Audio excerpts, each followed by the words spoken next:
mga mare! Nagpapasalamat nga ako ngayon dahil may nag-order sa akin ng puto. Thank you Lord sa blessing! Ngayon lang po kasi ulit may nag-order sa akin ng puto. Matagal-tagal na nga din pong walang nag-order sa akin ng puto. Kung gusto niyo po mag-order ng puto, around Taguig lang po ako, i-PM niyo po ako kung gusto niyo po. Buti na nga lang po, may nag-order sa akin ng puto. Merong extra income ang mare niya. Thank you, Lord! Kung gusto niyo po ng ating ingredients na ating puto, mag-comment lang po kayo.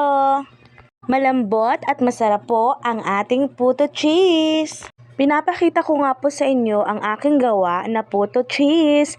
Titikman ko po kasi yan mga mare. At syempre meron din nag-aantay na matikman ang aking puto cheese, ang aking bunsong anak. Yan na nga po ang nagawa kong puto. 50 pieces po ang nag-order sa akin ng puto. Ang saya-saya ko talaga mga mare. Parang gusto ko nga tumambling sa sobrang saya. Charot lang!